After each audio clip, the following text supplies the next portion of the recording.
Bienvenidos. Hoy vamos a analizar una de esas líneas que todos hemos visto mil veces en los mapas del mundo.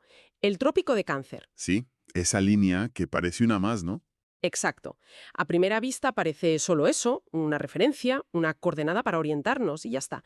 Pero al sumergirnos en los datos que hemos recopilado para hoy, descubrimos que es mucho más. Muchísimo más. Es una frontera astronómica, climática y, lo que es más sorprendente, hasta geopolítica. Tiene una historia increíble. Y la primera pregunta, yo creo que es la obvia.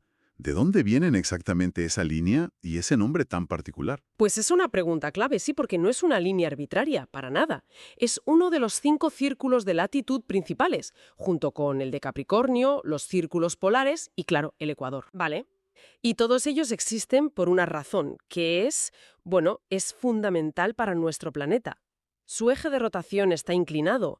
Si la Tierra girara perfectamente derecha, digamos, como una peonza recién lanzada, estas líneas simplemente no existirían. Claro, no tendrían ningún significado astronómico. Ninguno. Serían inventadas. Y esa inclinación, claro, es la que provoca las estaciones. Y por lo que he estado viendo, el Trópico de Cáncer marca el punto más al norte donde el Sol puede llegar a estar justo encima de tu cabeza, en lo que llamamos el cénit. Eso es. Pero esto solo pasa un día al año, ¿verdad? Solo un día. Durante el solsticio de verano en el hemisferio norte, que suele ser sobre el 21 de junio. Vale. Es el momento exacto en que el polo norte está inclinado al máximo hacia el Sol. Por encima de esa línea, que hoy está a unos 23,4 grados de latitud norte, el Sol nunca alcanzará el cenit. O sea que si vives en Europa o en la mayor parte de Norteamérica, por ejemplo, Exacto. incluso en el mediodía del día más largo del año, el Sol siempre estará un poquito inclinado hacia el Sol. Siempre. El trópico es literalmente esa frontera solar. Y el nombre de Cáncer, me imagino que tiene que ver con la constelación, pero ¿cuál es la historia exacta? Porque estas cosas suelen tener un origen muy lógico que con el tiempo, se pierde. Pues mira, la historia es un ejemplo perfecto de cómo el cielo que vemos no es estático, no es fijo. Hace más de 2000 años, cuando los astrónomos griegos le pusieron nombre a esta línea, el solsticio de junio coincidía con el momento en que el Sol, desde nuestra perspectiva, claro, entraba en la constelación de Cáncer. Ah, vale. Del cangrejo. Sencillo.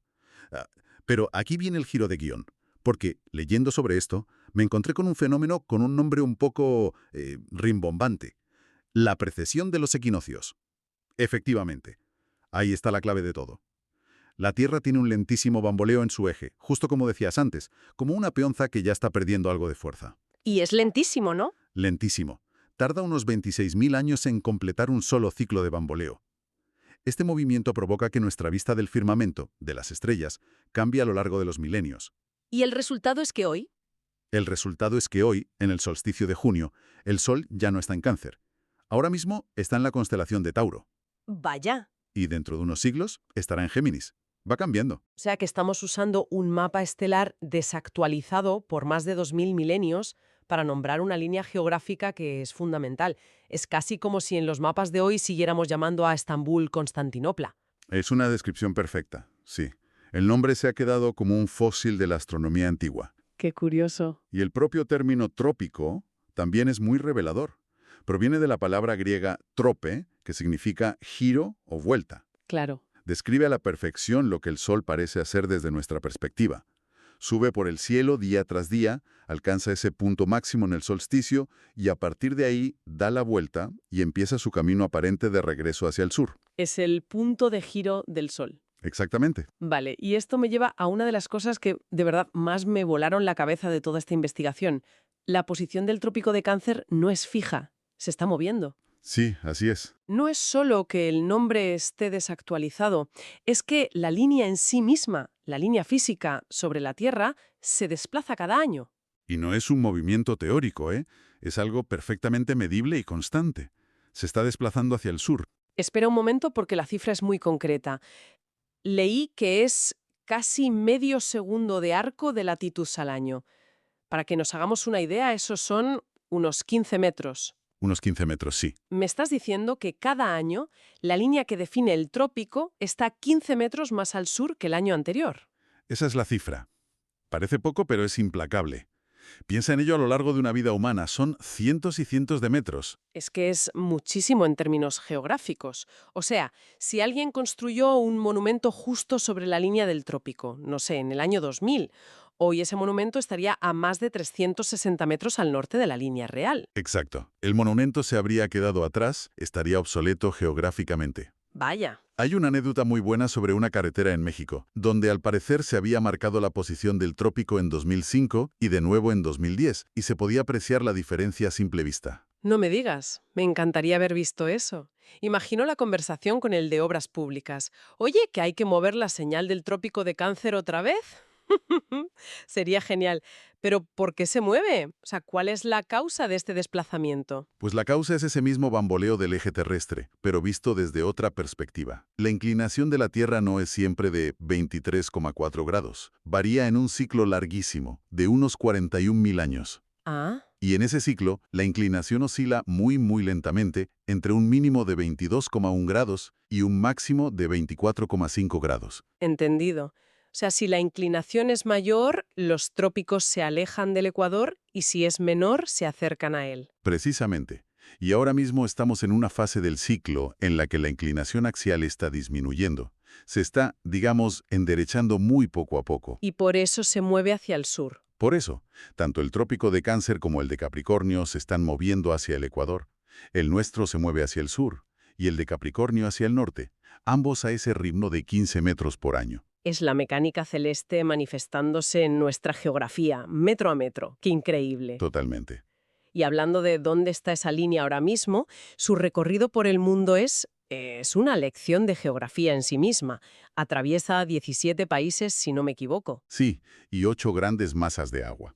Pero más que la lista de países, lo que a mí me parece revelador es el contraste. Es un cinturón que une mundos completamente distintos. Sí, claro, porque pasa por el corazón del Sahara, en Argelia, Libia y Egipto, que es la imagen que todos tenemos en mente.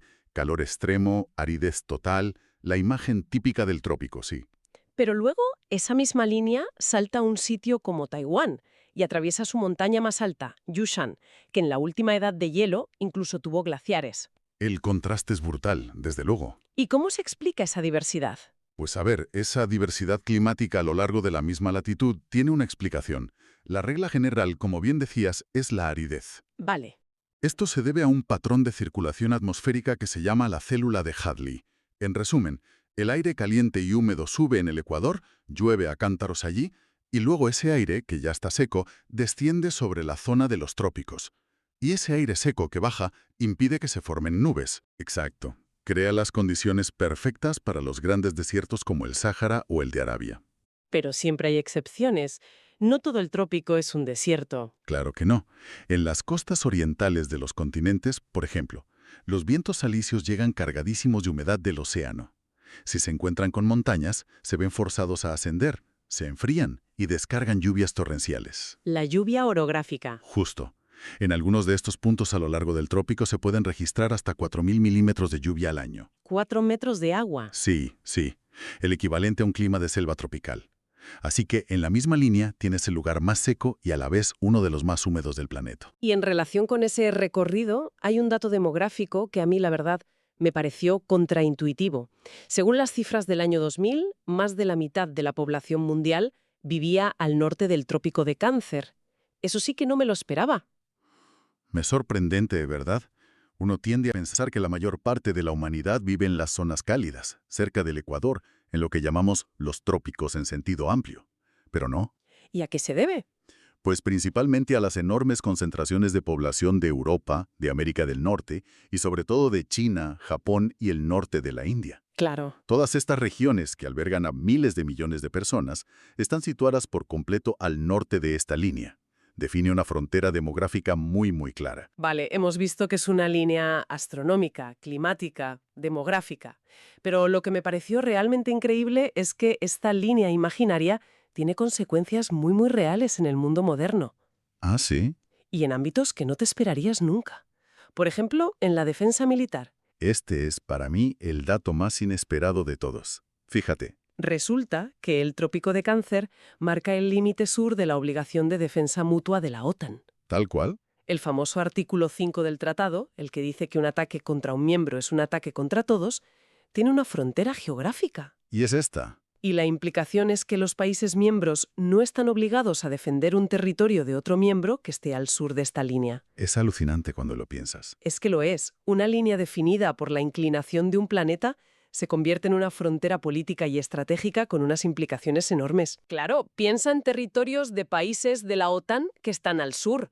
Por ejemplo, Hawái. Hawái, por ejemplo, que es un estado de Estados Unidos. Técnicamente cae justo al sur del trópico. O los departamentos de ultramar de Francia, como la Guayana francesa. La aplicación del artículo 5 en esos casos es, como mínimo, legalmente ambigua. O sea que una decisión de defensa que podría llevarnos a un conflicto global depende, en última instancia, de la astronomía. Es una conexión increíble. Desde luego.